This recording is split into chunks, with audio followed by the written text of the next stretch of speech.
The majority of people spend their entire lives pleading to be selected.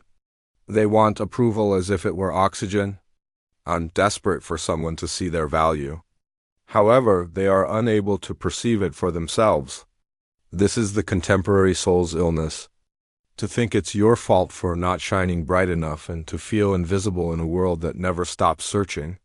However, this is the reality. Value doesn't stand out. It doesn't pursue. It doesn't provide an explanation. It just is. And you start acting differently as soon as you realize your inherent worth rather than the value that other people place on you.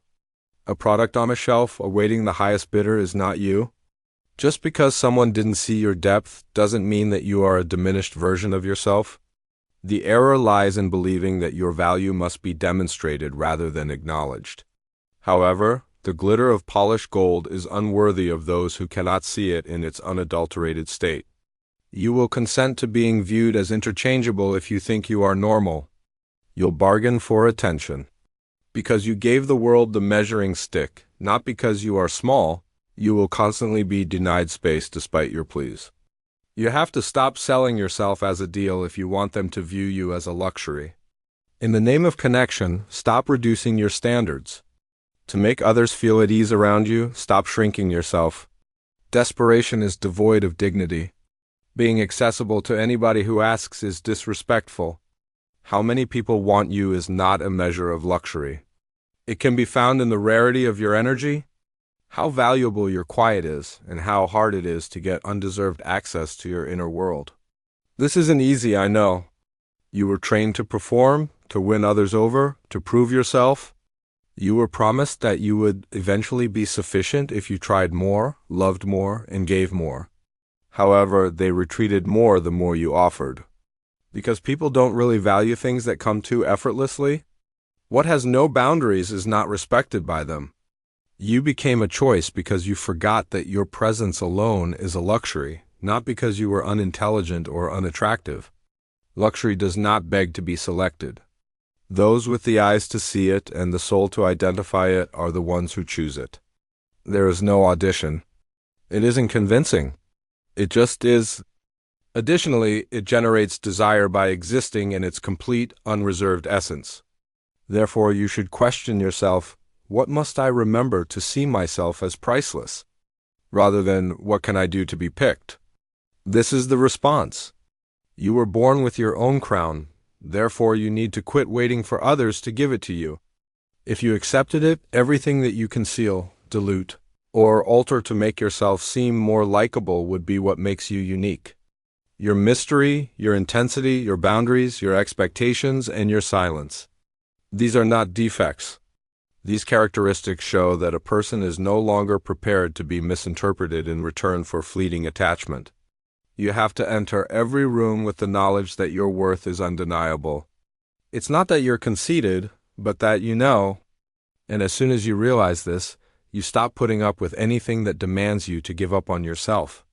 You cease elaborating on your standards. In the hopes that they will notice you at last, you cease overstretching. Because this is the reality. They are able to see you. Your strength is visible to most individuals. In the hopes that you haven't realized yet and will continue to undercut yourself for their convenience. They simply act as though they don't. However, as soon as you realize your value, you become too costly for their benefit. And that must be acceptable to you. Being too much for people who want too little must be acceptable to you. You have to be willing to let people who are searching for simple access, a surface-level relationship, or anything commonplace pass you by. You're not like the others. Therefore, you won't be suitable for everyone. The point is that. The power is in that. Rare things are not meant to be commonplace. Only those who are capable of receiving it are expected to comprehend it. Therefore, you have to stop being available to those who treat you like an afterthought if you want to be perceived as a luxury. You must select yourself so strongly that your absence becomes a message, overcoming the need to be chosen. Because you stop giving discounts, you stop leaving yourself open to indecision, and you stop waiting to be seen when you really realize your inherent worth. The vision becomes you. They will begin to notice you the instant you cease requiring their approval. Nobody explains this dilemma to you. They can tell when you're craving approval. In actuality, individuals don't care about others that need them. What doesn't matter to them?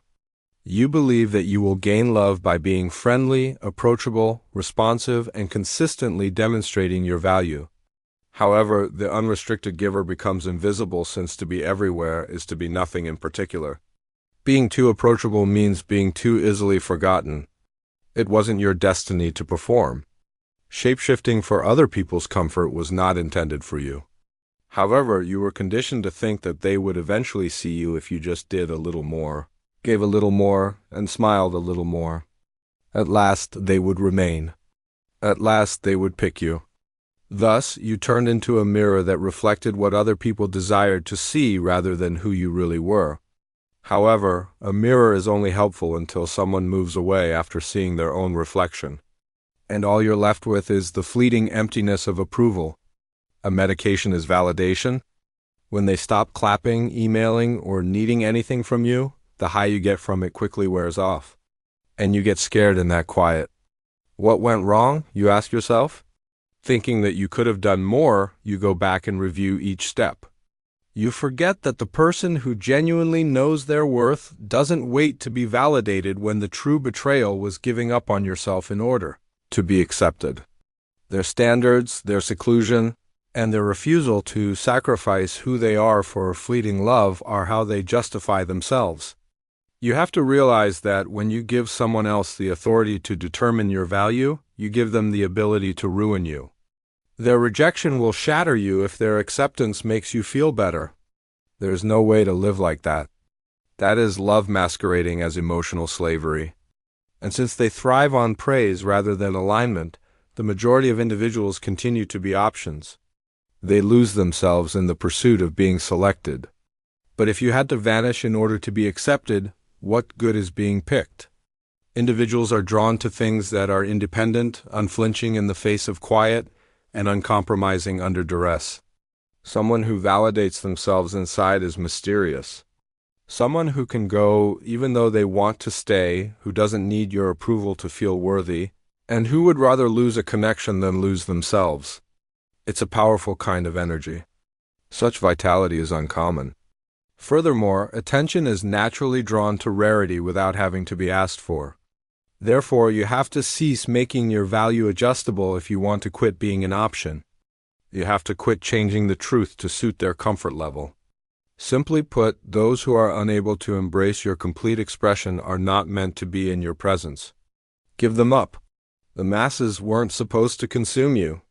The select few who see you clearly and don't require you to be anything but who you are were supposed to revere you.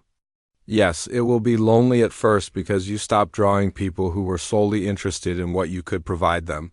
When you stop requiring approval, they will fall away when you separate. Let them, though. It is not your loss that they are gone. It's your freedom. It is the entire, grounded, and impenetrable restoration of your soul to its own location. Amazing things happen when you stop looking for approval. You begin to become the norm. You begin to become the person who others want to understand, win over, and impress. You are no longer playing at all, not because you are trying to be difficult to get. You've completely quit the game. And in doing so, you rise in a modest, strong, and genuine way. Because genuinely valuable things don't compete for attention. It's not a love audition. It doesn't dance to get approval. It just exists. And it will be seen by those who are supposed to. People stare at silence for a longer period of time than at noise for a reason. Being ostentatious or noisy does not equate to having real presence. It stems from something far more profound. You seem to know exactly who you are, even when no one is looking, because of the poise in your eyes, the calmness in your voice, and the way you hold yourself. Would you like to be regarded as a luxury? Then begin to cultivate your essence and quit masking your emptiness.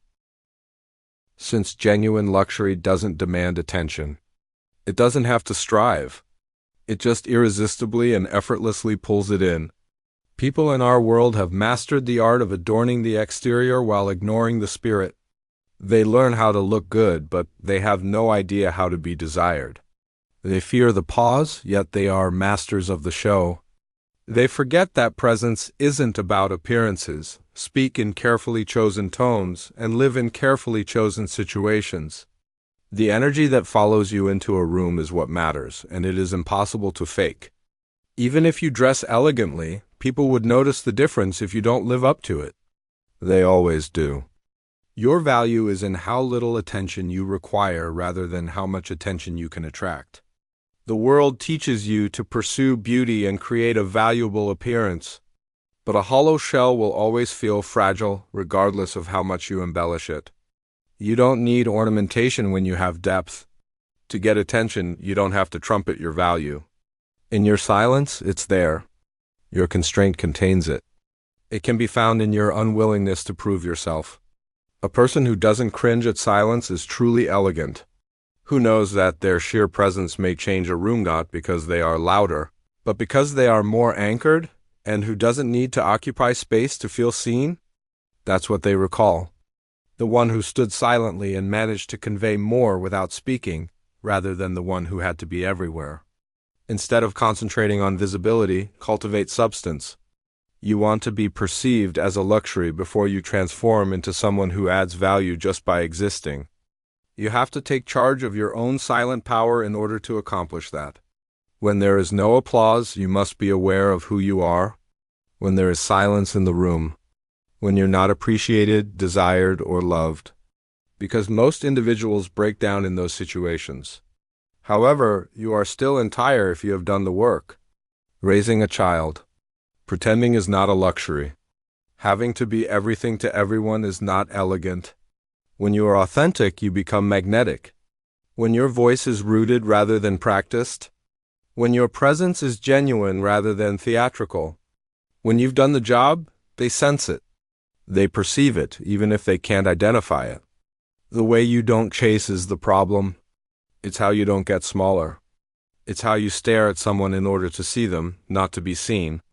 People start to value your quiet more in that situation than they did your words. They squat down. Because your energy talks first, they pay attention.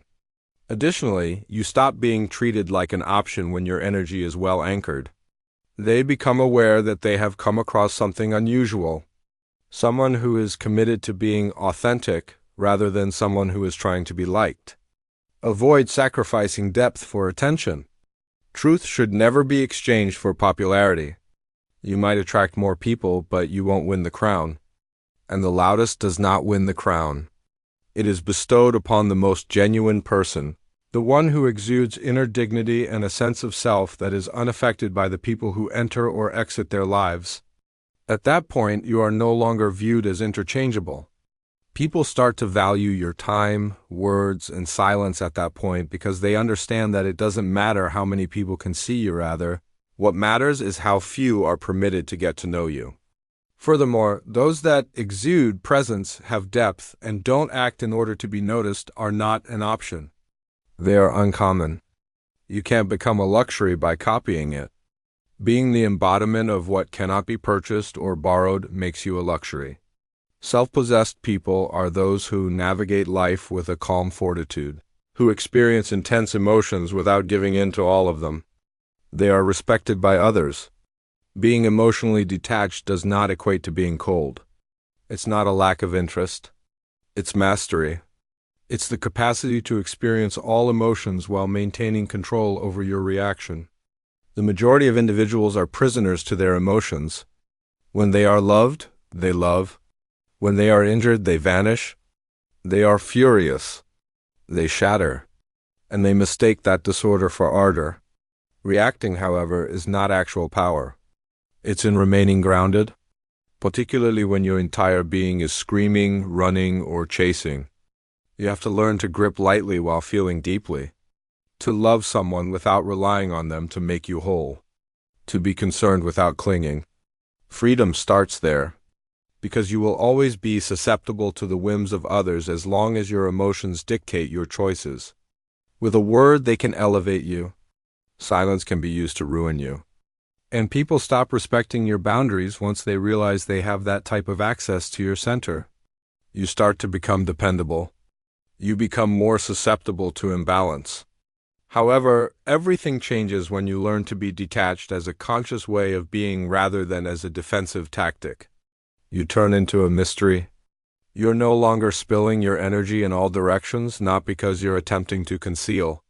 People begin to wonder why you didn't react and what you're thinking and feeling.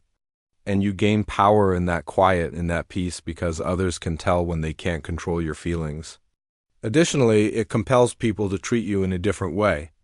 There is a dignity that comes from being allowed to sit in discomfort without having to find a quick solution, from not having to justify every emotion, and from not having to demonstrate how much you care. And it's not common. The world is full of overreactors, overfeelers, and overexplainers, so that's luxury. Nonetheless, the person who senses the storm and manages to talk clearly and move with purpose.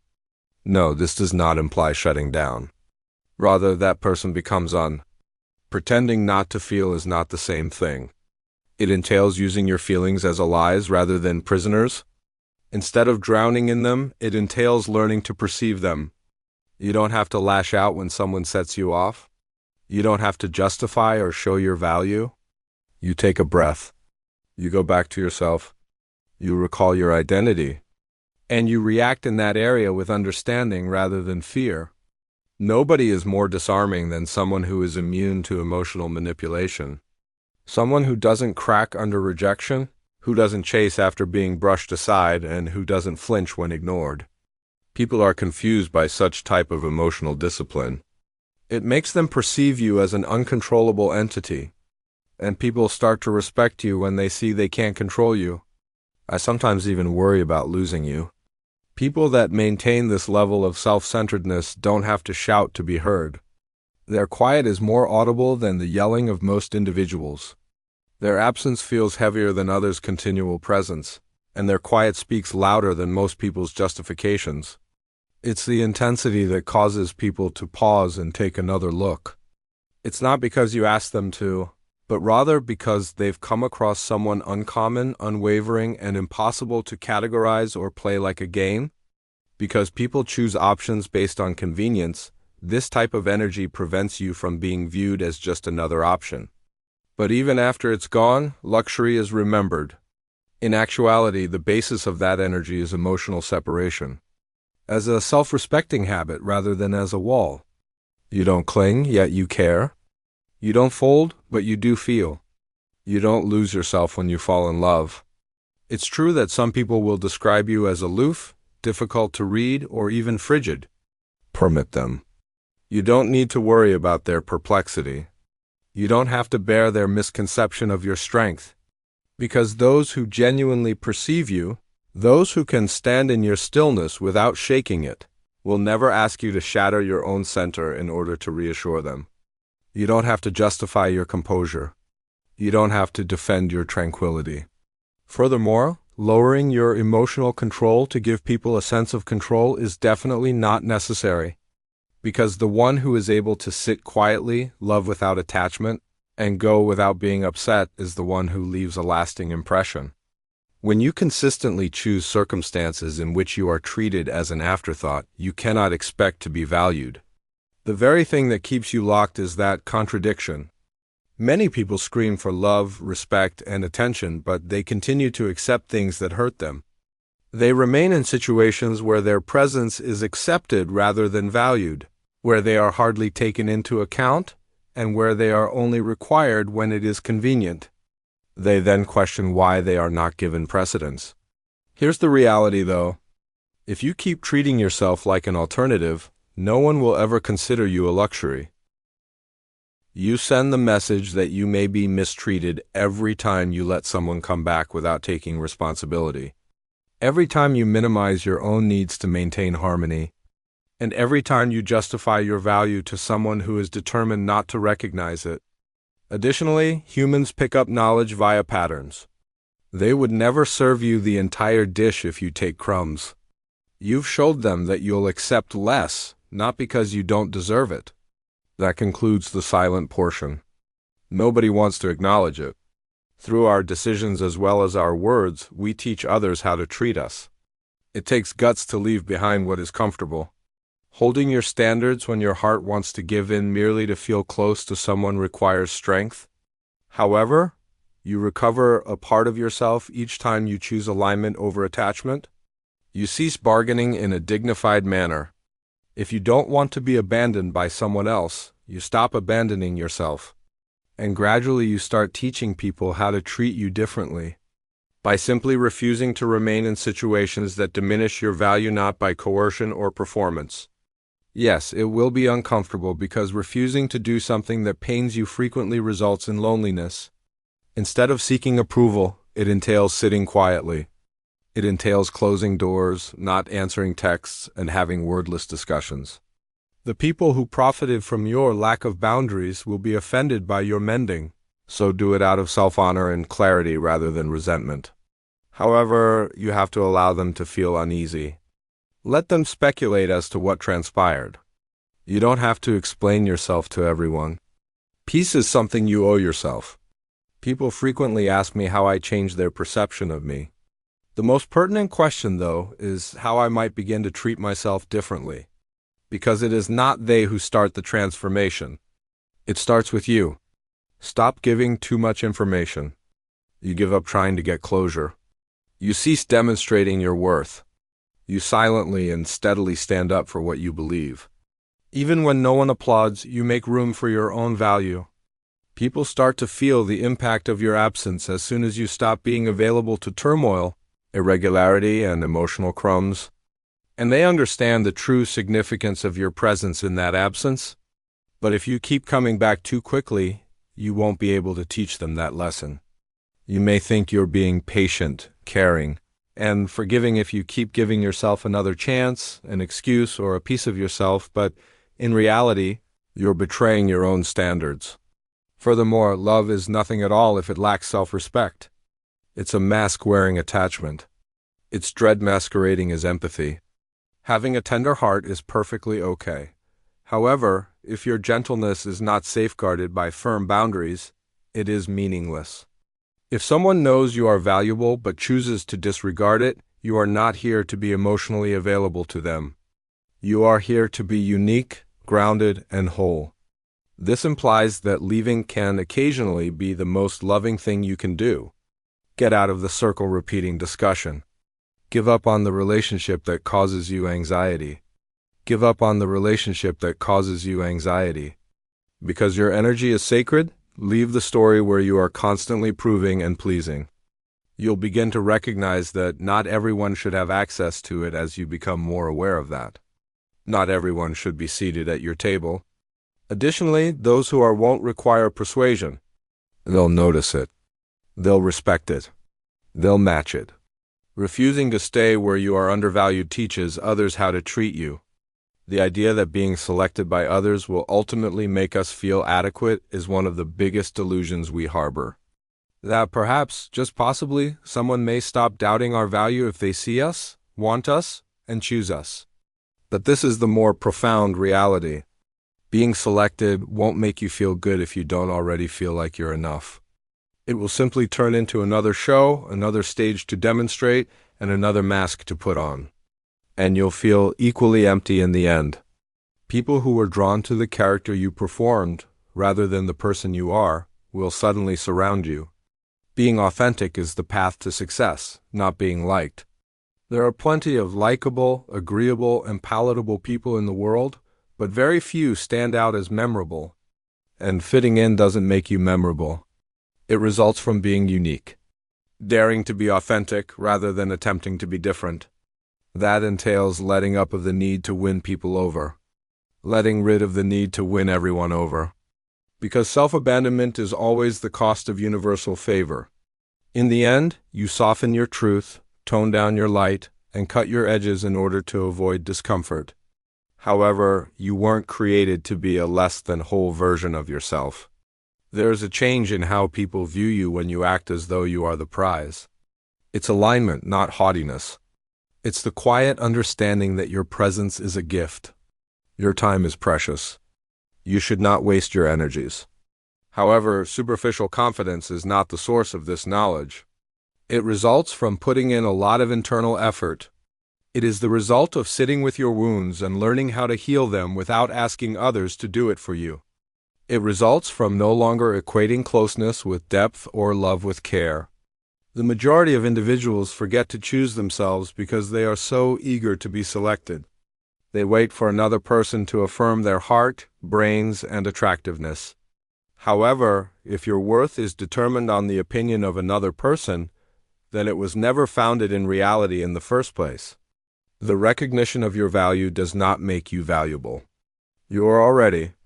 It's not real just because they recognize it. All it shows is if they are able to see well. Not everyone does, however. Because they are still driven to disorder, some individuals will ignore you. Because your composure challenges their routines, some people may oppose you. Because they can't devour you the way they've devoured others, some will go. Let them know that it is not your responsibility to be intelligible to those who are not interested in depth. It is your responsibility to stay loyal to your standards, your course, and yourself. Chasing is not how you win. You do not win by proving. You succeed when you become so confident in your essence that anyone who disregards it just disappears. It wasn't because you shoved them, but rather because they couldn't bear to be around someone who didn't need to be selected in order to feel whole. And that's when things start to alter in your life. When you quit attempting to prove your value to the world and begin acting as though it is undeniable. When you cease shrinking in order to fit in. When you quit tolerating half effort, half love, half attention. Real worth isn't loud. There is no campaign. It just is. It speaks for itself in how you speak to yourself and what you accept, what you no longer entertain. Being respected and being wanted are two different things. You'll be wanted by many. You won't be respected by many. However, those who do will treat you as a regular, not as a fallback. Giving yourself that degree of respect is the only way to draw it in. No more negotiating your needs. Don't settle for nearly any more. Put an end to letting folks who only come up when it's convenient take your value. You become less approachable to people who don't see your value the more you live up to it. You are not here to be selected. You have a choice here, and you won't simply cease being an option once you realize that. You will be remembered forever. Shouting loudly does not make you a luxury. When you live with clarity, embody calm, and have such a profound understanding of who you are that anyone who doesn't see it is just too blind to care, you become a luxury. Allow others to pursue attention. You start to become the norm. They know you never needed to be selected the moment you stop requesting it. You're ready to stop settling if this message made you feel something. Join us on this journey by subscribing. I'm grateful.